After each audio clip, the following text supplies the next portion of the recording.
Թե գործադիրի եւ թե օրենսդիրի կողմից հեղինակված օրենսդրական նախաձեռնությունները նախ քննարկվում, ապա դրական կամ բացասական եզրակացություն են ստանում ազգային ժողովի մշտական հանձնաժողովներում։ Գիտության, կրթության, մշակույթի, սփյուռքի, երիտասարդության եւ սպորտի հարցերի մշտական հանձնաժողով էր բերվել պետական турքի մասին օրենքում փոփոխություններ կատարելու մասին օրենքի նախագիծը։ Գործադիրն առաջարկում է հստակեցնել մշակութային արժեքներն արտերկրում ժամանակավոր ցուցադրության ներկայացնելու նպատակով արտահանելու ընթացակարգերն ու մաքսային ռեժիմները։ Դրանով կլուծվի նաեւ մեր օրենսդրությունը ԵԱՏՄ կանոններին համապատասխանեցնելու խնդիրը։ Առաջարկում է մշակութային արժեքների արտահանման լիցենզիա, եզրակացություն, մշակութային արժեքների ժամանակավոր արտահանելու իրավունքի եզրակացություն, որը թույլատրող փաստաթուղթ է, հանքագիտության եւ հնեաբանության հավաքածուների կամ առարկաների արտահանման լիցենզիա, եզրակացություն, ինչպես նաեւ մշակութային արժեքների վերամշակում մաքսային տարածքից դուրս մաքսային ընթացակարգի կիրառմամբ արտահանման եզրակացություն եւ հանքագիտություն եւ հնեաբանություն հավաքածուների ժամանակավոր արտահանում եւ վերամշակում մաքսային տարածքից դուրս մաքսային ընթացակարգերի կիրառմամբ արտահանման եզրակացություն թույլատրող փաստաթուղթ։ Նորմերն օրենքում ամրագրելը հնարավորություն կտա ճկուն եւ ավելի տարանջատված քաղաքականություն իրականացնել։ Առաջարկվում է փոխել նաեւ մշակութային արժեքների արտահանման համար турքի չափերը։ Մեկ մշակութային արժեքի արտահանման համար առաջարկվում է վճարել բազային турքի 10 չափով, իսկ 2 եւ ավելի մշակութային արժեքների տեղափոխման համար բազային турքի 15 չափով գումար։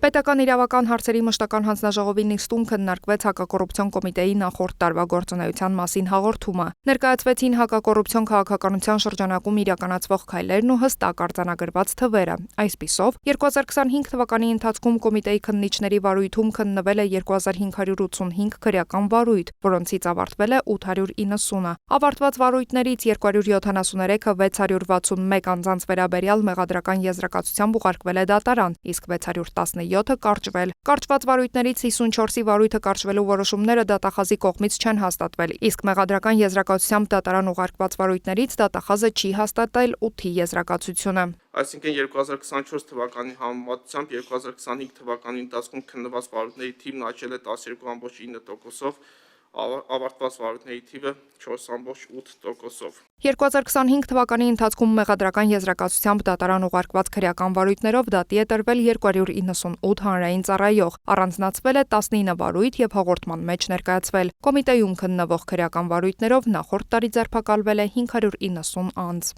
Հակակոռուպցիոն կոմիտեի մասին Հայաստանի Հանրապետության օրենքում լրացումներ կատարելու մասին օրենքի նախագծով գործադիրն առաջարկում է 2 փոփոխություն իրականացնել։ Համաձայն ներկայիս կարգավորումների հակակոռուպցիոն կոմիտեի գործունեությանն օժանդակող անձանց հակակոռուպցիոն կոմիտեի նախագահը կարող է պարգևատրել շնորհակալագրով, հուշանվերով եւ դրամական պարգևատրմամբ։ Ներկայիս փոփոխություններով պարգևատրման այս եղանակներին կավելացվի նաեւ մեդալով կամ կրծքանշանով պարգևատրումը։ Նման մոտեցումը արդեն իսկ կիրառվում է քննչական կոմիտեում, քննչական կոմիտեի մասին օրենքով նախատեսված կարգով, ուստի սիմետրիան պահպանելու համար նաև առաջարկը եկել է հակակոռուպցիոն կոմիտեից, նախատեսում ենք, որ այս 2 պարգևատրման եղանակները նույնպես օրենքով նախատեսված լինեն ուրեմն գործունեությանը օժանդակող անձանց պարգևատրելու համար։ Հաջորդ փոփոխությունը վերաբերում է զենքին եւ հատուկ միջոցներին։ Սահմանել համապատասխան լիազորող նորմ, որպեսզի հնարավոր լինի կոմիտեի նախագահի կողմից սահմանել կոմիտեի ծառայողներին հատուկ միջոցներ հատկացնելու, նրանց կողմից պահելու, կրելու եւ հանձնելու կարգը։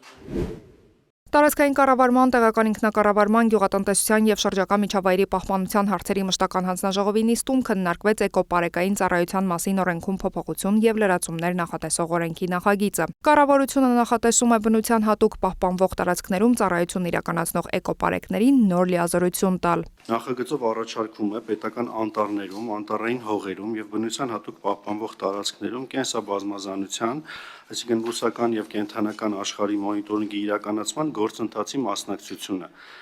ինչպես նաեւ ծառայության արդյունավետ իրականացումն ապահովելու նպատակով տեղեկատվության օպերատիվ ձեռքբերման եւ փոխանակման տեսանկյունից տեղական ինքնակառավարման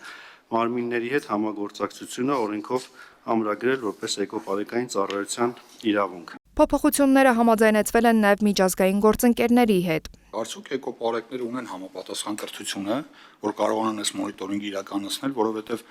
էկոպարեգ լինելու համար կարծեմ թե պարտադիր չէ տարբերել բոլոր ծառատեսակները կամ բոլոր բույսերը, հա, իրարից։ Արդյոք նախատեսում են, եթե չունենել, արդյոք նախատեսում են հատուկ դասընթացներ։ Էկոպարեկային ծառայությունը պետք է տրեյնինգ անցնի, կարճ պատասխանը սա է, որ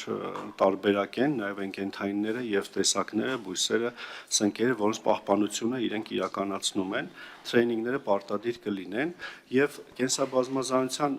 մոնիտորինգի ընդհանուր համակարգի մեջ էկոպարեկային ծառայությունը կլինի մի մասնիկը։ Այսինքն մենք կենսաբազմազանության մոնիտորինգը իրականացնելու ենք բնության հատուկ պահպանվող տարածքներում, անտառներում եւ ամբողջ Հայաստանում։ Էկոպարեկը, որը որ դասընթաց անցե, թե իր պահակությունն անի, թե մոնիտորինգ անցկացնի։ Էկոպարեկին ավելի լուրջ գործառույթ պետք է տաս, որպեսզի կարողանա ավելի արդյունավետ զգալ։ Դուք էկոպարեկների ինստիտուտը քանի տոկոսով եք համալրել։ Նախ էկոպարեկային ծառայության հաստիկային միավորներին անդրադառնամ։ Այս պահին 1176 հաստիկային միավորից աշխատում է 831-ը եւ թափուրա 345 հաստիկ էկոպարեկային ծառայությունում։ Իհարկե հավելյալ բան ենք ավելացնում էկոպարեկի համար, բայց կարծում եմ իր ծառայության նաև բովանդակության, ամբողջ էության եւ առաքելության մեջ էլ է դա մտնում, նաև ինֆորմացիա ստանալ են կենսաբազմազանության բույսերի, կենդանիների մասին, որը ինքը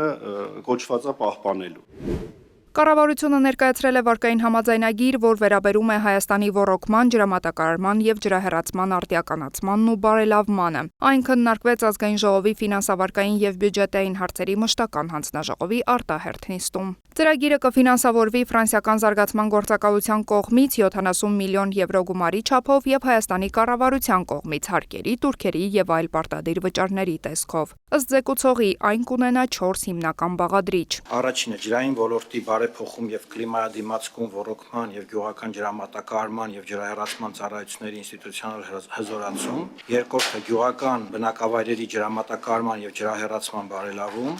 երրորդը ոռոգման ենթակառուցվածքների եւ համակարգերի կառավարման արդիականացում, չորրորդը ծրագրի կառավարում։ Ծրագիրը բազմափուլ է, առաջին փուլը նախատեսված է 5 տարվա համար, այն բարեհաջող ավարտին հասցնելու պարագայում կլինի նաև երկրորդ փուլը։ Առաջին փուլի համար նախատեսվում է հատկացնել 185 միլիոն դոլարի, իսկ երկրորդ փուլի համար 250 միլիոն դոլարի չափով գումար։ Այս համաձայնագիրը արդեն ստացել է սահմանադրական դատարանի հավանությունը, դրական եզրակացությունը, ոլորտը մինչև այսօր չի ունեցել ռազմավարություն կամ որևէ ռազմավարական ծրագիր,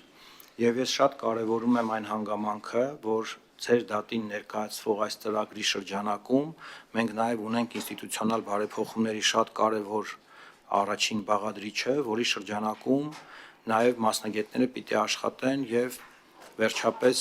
ոլորտին եւ ոլորտը կառավարող մարմիններին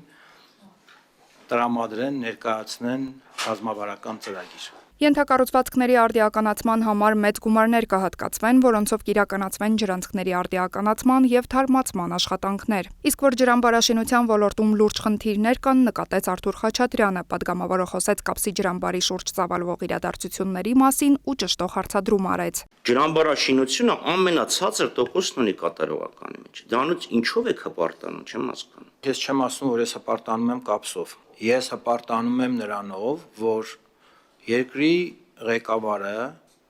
մեծ ուշադրություն է դարձնում ջրամբարաշինությանը, կոնկրետ ձևակերպում է տվել, որ պիտի Հայաստանը ջրամբարի բոլոր այն հատվածներում, որտեղ դա հնարավոր է անել, ու դա ստրատեգիկ շատ կարևոր վեկտոր է, որը երկիրը որդեգրում է դրանից բխող գործողություններով։ Հիմա ես ձեզ ասում եմ 18 ջրամբարի ծրագիր ունենք այս պահին տարբեր փուլերում։ Խոսվեց նաև Veolia ջուր ՓԲ-ի հետ կառավարության վերջերս եկած համաձայնության մասին, որ վերաբերում էր Երևանում անխափան ջրամատակարարմանը։ Կապիտալ աշխատանքներ հիմա իրականացվում են,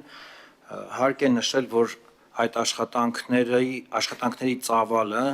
ինչպես երեք առիթ ունեցա նշելու, եռապատկվել է վերջին 2 տարիներին։ Դա կառավարության ջանքերի շնորհիվ է նաև տեղի ունեցել։ Եթե նախկինում Veolia-ն պարտավորված էր տարեկան անգամ տարիներ են եղել 1.5 միլիարդ դրամի ներդրում անել, ապա ներկայում ջրային կոմիտեն եւ Veolia-ն համատեղ տարեկան իրականացնում են մոտավորապես 11 միլիարդի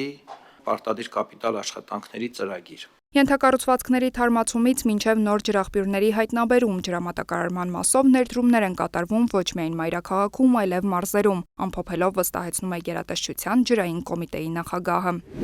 Հայաստանի օրենսդրությունը Եվրոպական միության օրենսդրությանը մոտարկելու մասով աշխատանքները շարունակվում են։ Այդ համատեքստում է նաև, որ կառավարությունը տնտեսական հարցերի մշտական հանձնաժողով էր բերել սպառողների իրավունքների պաշտպանության մասին եւ կից օրենքում փոփոխություններ եւ լրացումներ կատարելու մասին օրենսդրական փաթեթը։ Սպառողների իրավունքների պաշտպանության եւ գովազդի ոլորտներում մեր երկրում կլինի այնպիսի պաշտպանություն, ինչպիսին Եվրոպական միությունում է, բայց դրա համար պետք կլինի ջանք ու որոշակի մոտեցումների փոփոխություն։ Այսպես սկսեց նախագծի զեկուցումը էկոնոմիկայի նախարարության ղեկավարը։ Ներկայացվող փաթեթներով հետևյալ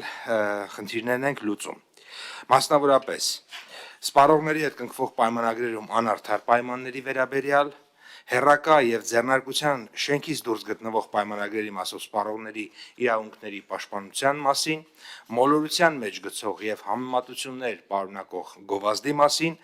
ապրանքների անհամապատասխանության դեպքում սպառողի իրավական պաշտպանության միջոցների մասին։ Հանձնաժողովի նախագահի տեղակալ Բաբկեն Թունյանն էլ դրական գնահատեց նախագծերի փաթեթը, բայց եւ հորդորեց զգուշավոր լինել։ Ուզում եմ վստահ լինել, որ սրանով շատ չենք մտնում տնտեսվարողների ազատությունների մեջ ու մրցակիցներին իրավունքները պաշտպանելով այստեղ մեծ հայեցողականության տեղիք չենք տալիս, հետ ու նաև վախենում եմ այն բանից, որ վաղ մյուսօր պարզվի, որ մրցակցության պաշտպանության հանձնաժողովի ձեռքում մի հատ լրացուցիչ մահ կա հայտնվել, որով մեր տնտեսվարողներին բաժում են։ Հանձնաժողովի փոխնախագահն առաջարկեց տնտեսավարողներին մինչև փաթեթի երկրորդ ընթերցման քննարկումը ծանոթանալ առաջարկվող կարգավորումներին ու անհրաժեշտության պարագայում հանդես գալ առաջարկներով ու դիտողություններով։ Քննարկված նախագծերը դրական եզրակացություններ ստացան գլխադասային հանձնաժողովներում։